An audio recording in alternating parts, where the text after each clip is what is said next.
Guys, this knife is awful. Hi guys, I'm Sophie and I'm a student.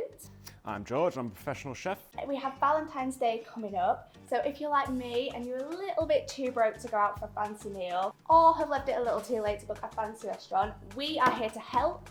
Student Beans invited Chef George over to cook us a budget-friendly meal.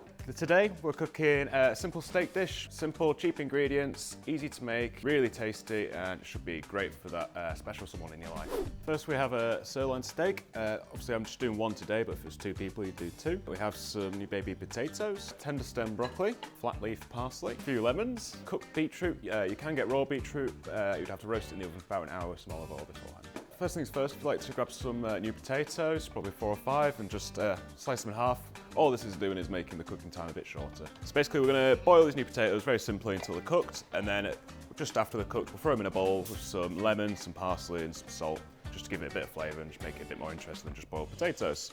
Some new potatoes in the pan. So we've got some broccoli in here, if you'd like to grab the olive oil.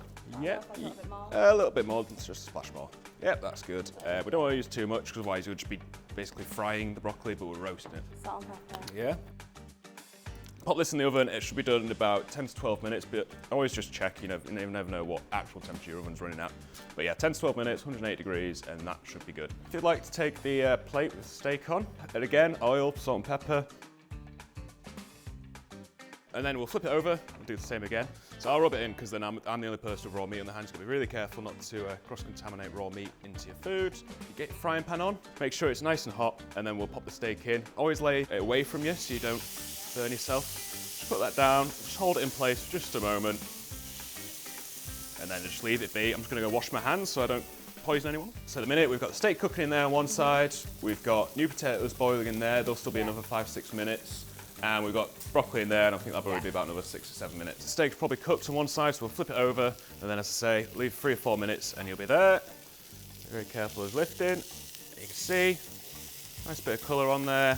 Got to make sure the pan's screaming hot to get colour. We're going to do a nice little beetroot puree. You could use any roast vegetable, but beetroot's really great because it gives them great colour, and it's got a little bit of sweetness, and it's nice and rich, and it'll go great with steak. So if you grab the new blender, any blender you've got at home. So we've got the beetroot in the blender and the lemon. Yes, so if you like to slice lemon, squeeze 1/2 of the lemon in there, don't need the whole one. And then some salt. Yeah. And that's probably enough. And some olive oil. Do we think that's all right? I think so, yeah. So we'll get it out, we'll open it up, and we'll have a little look. It looks nice. Yep, that's good. So the roast broccoli's cooked. I'll just put that to one side. Yes, so we're going to take the new potatoes out of the pan. Very simply, basically just making sort of like a vinaigrette, but very simple, easy version. So yeah, squeeze of half a lemon, some olive oil, some salt. To any taste or? Any taste, yeah. I would say a bit more than you think. I think people at home usually don't use enough salt in their cooking. Obviously, don't use too much to make it unhealthy. A little bit of salt's not going to hurt you at all.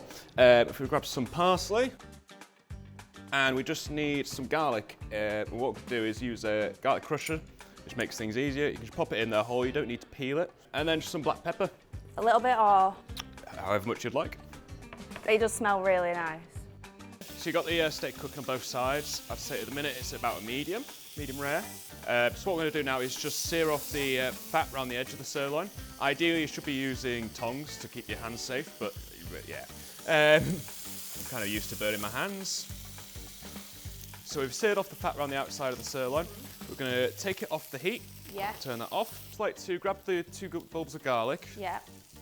And then just crush them under your hand on the chopping board. Bob them in. Okay, so we've got the steak there, we've got garlic and butter. Baste the steaks, just put in butter on top of it. Is there any reason that we crush the garlic?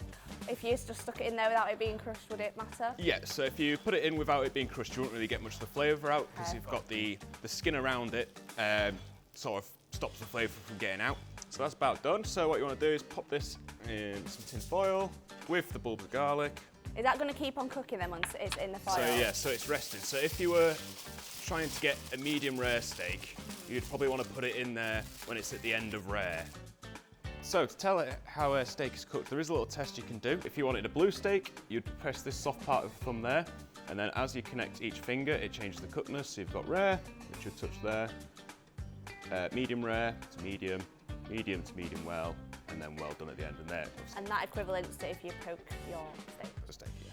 So what are we going to do now? So every component's done, yeah? Yes, so we've let the steak rest for a good.